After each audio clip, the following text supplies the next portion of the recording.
ایک حدیث سناتا ہوں، جنت کے اندر کوئی کاروبار نہیں ہوگا. حدیث شریف میں آتا ہے جنت میں کوئی کاروبار نہیں ہوگا. اگر ہوتا تو کپڑے کا ہوتا یا عطر کا ہوتا. یہ حضور صلی اللہ علیہ وسلم فرماتے ہیں. تو مولانا سید خان صاحب رحمۃ اللہ علیہ ہمیں کہتے تھے مولوی یونس، ان کا ناک میں بولتے تھے، مولوی یونس کاروبار اگر کرنا ہو تو سلف صالحین کا کاروبار کرو. تو میں ان سے پوچھتا تھا سلف صالحین کا کیا کاروبار ہے؟ تو کہتے تھے کپڑا، عطر اور پتھر. یہ پتھر جو ہوتے ہیں جو ایران سے آتے ہیں، عقیق ہو یا جو بھی ہو، یہ سلف صالحین کا کاروبار ہوتا تھا. تو میں نے کہا حضرت اس کے علاوہ کوئی کاروبار نہیں؟ بولے کہ یہی 3 کاروبار ہمارے اسلاف نے کیے. پھر مثالیں دیتے تھے. امام ابو حنیفہ کا کاروبار کپڑے کا تھا، عبداللہ بن مبارک کا کاروبار جو ہے کپڑے کا تھا، فلاں کا کاروبار عطر کا تھا، فلاں کا کاروبار جو ہے وہ عقیق ایران. اس لیے کہ جتنے بڑے بڑے گزرے ہیں یہ ایران نہیں پیدا ہوئے. یہ ترمیز، بخارا، تاشقند، سمرقند، یہ ساری لائنیں ملی ہوئی ہیں. میرے سفر ہوئے وہاں، میں تو سب پٹری جانتا ہوں نا. جیسے اب میں جاننے لگا ویارا کہاں ہے، باڈولی کہاں ہے، پھر یہ تمہارا کیا نام اس کا والوڑ، یہ والوڑ کہاں ہے. اب نقشہ پتہ چلا نا، سورت یہاں ہے، بھڑوچ یہاں، یہ یہاں، یہ یہاں، یہ. تو میں اس جگہ کافی گھما ہوں.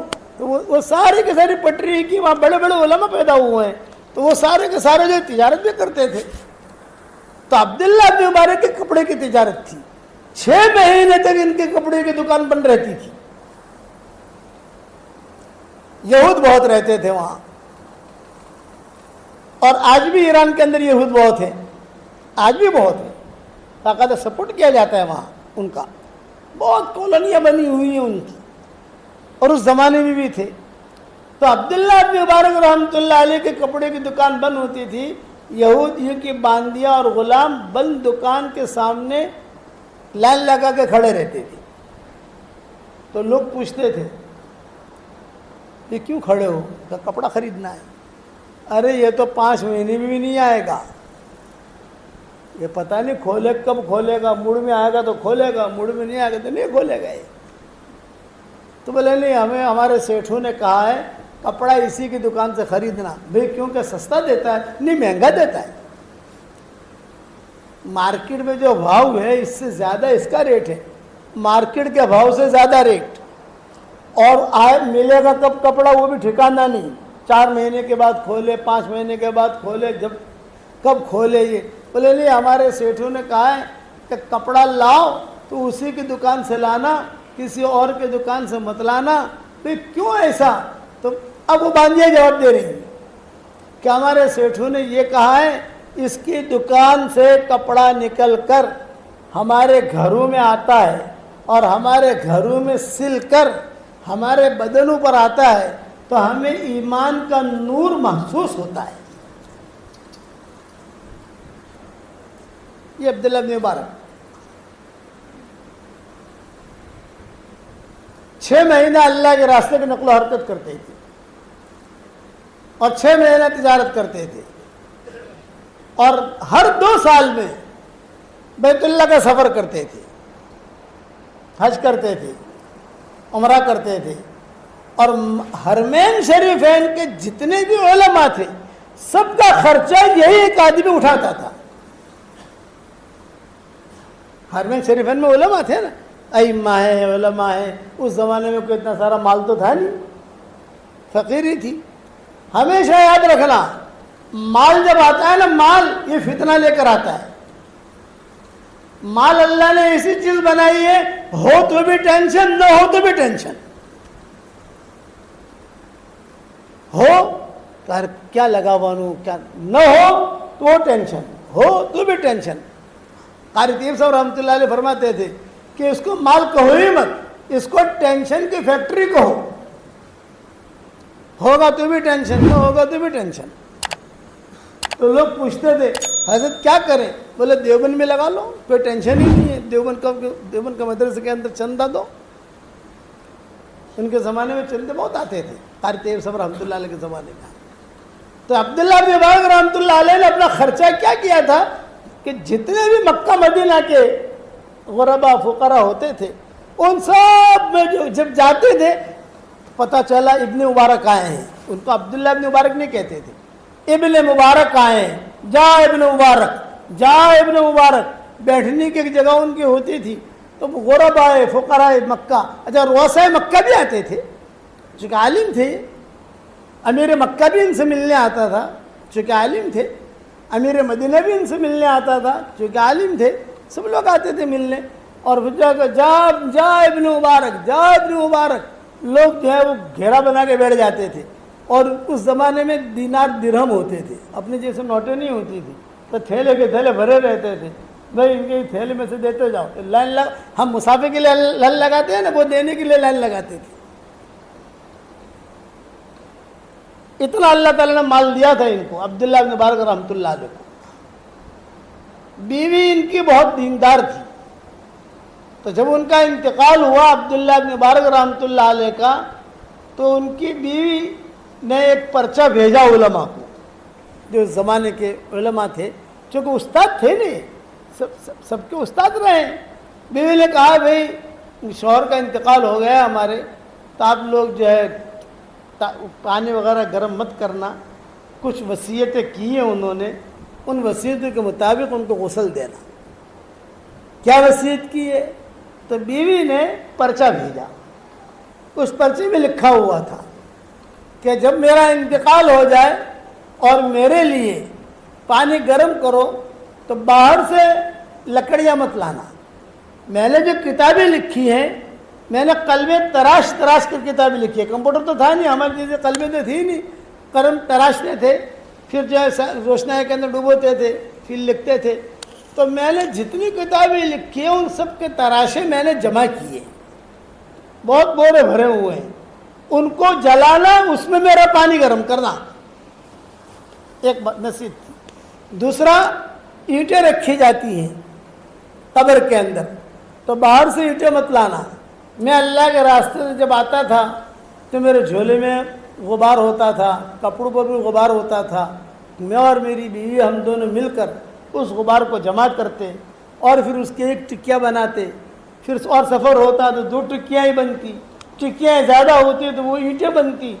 گھر کے کونے میں میں نے کچھ اینٹیں رکھی ہیں، وہ ساری کی ساری اللہ کے راستے کی غبار کی بنی ہوئی اینٹیں ہیں، ان اینٹوں کو میرے ساتھ رکھنا، یہ ان کی وصیتوں میں تھا۔ تو جب یہ وصیت نامہ پڑھا گیا شاگردوں کے سامنے، شاگرد بھی ان کا کون ہے؟ بخاری جیسے شاگرد ہیں، بڑے بڑے لوگ شاگرد ہیں ان کے۔ جب انہوں نے دیکھا کہ وہ ہمارا استاد اور یہ کر گیا کام، بولے گا ما عرفنا حقہ فی حیاتہ، ما عرفنا حقہ فی حیاتہ، ہم نے ہمارے استاد کو اس کی زندگی میں نہیں پہچانا کہ کون تھا۔ اتنی بڑی قربانی تھی۔ جاتے تھے وہاں حرم شریف، حتیم کے اندر ایک بہت بڑے اللہ والے بیٹھتے تھے، ان کا نام تھا فضیل ابن عیاض۔ مکہ مکرمہ میں سب سے زیادہ بزرگ وہ مانے جاتے تھے، حتیم میں بیٹھے رہتے تھے، ٹیک لگا کر وہیں سونا، وہیں کھانا، وہیں پینا، قضاء حاجت کے لیے جانا ہو تو باہر چلے جاتے تھے، لیکن ان کا ٹھکانہ وہاں کوئی بھی آوے دعا کے لیے وہیں آتا تھا۔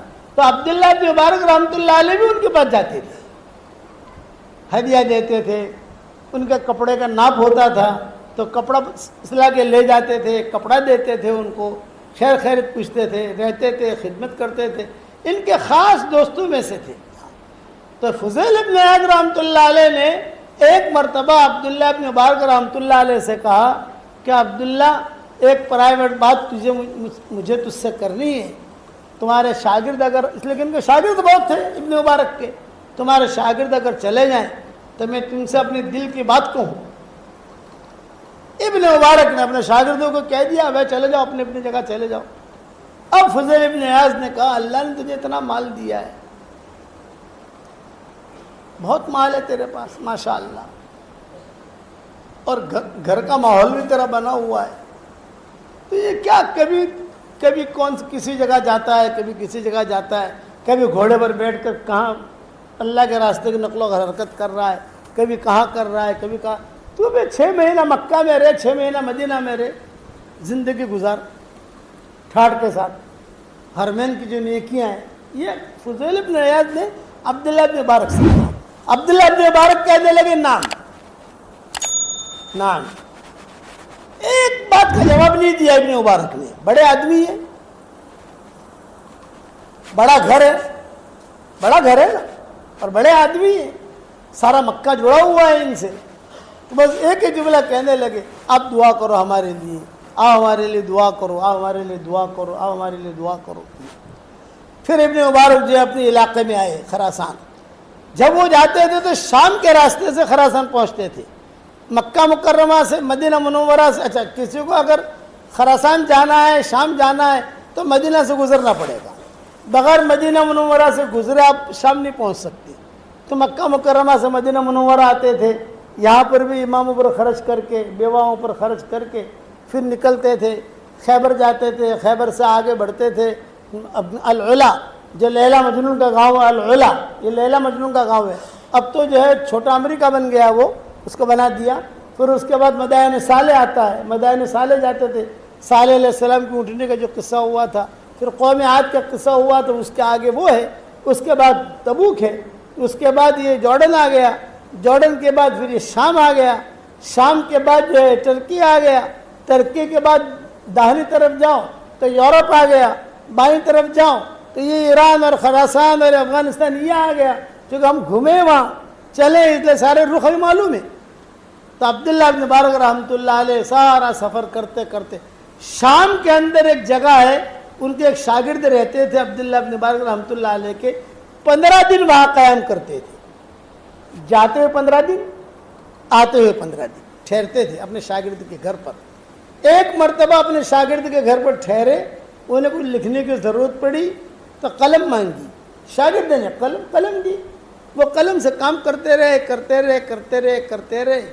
قلم دینا بھول گئے اور اسی قلم کو لے کر خراسان پہنچ گئے. خراسان میں اپنے سامان وہ اتار رہے تھے گھر میں داخل کرنے کے لیے. اتنے میں اس قلم پر نظر پڑی. ارے او ہو، یہ تو میرے شاگرد کا قلم ہے.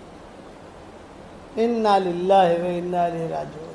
میں نے اسے واپس کرنا بھول گیا. کتابوں میں لکھا ہے گھر میں داخل نہیں ہوئے. واپس 1700 کلومیٹر ہے وہاں سے. میں نے حساب لگایا 1700 کلومیٹر. وہاں سے واپس جو ہے اپنی اونٹنی لی. شاگرد نے کہا کہ حضرت کہاں؟ یہ کہا سبق جو ہے رستے میں ہوگا.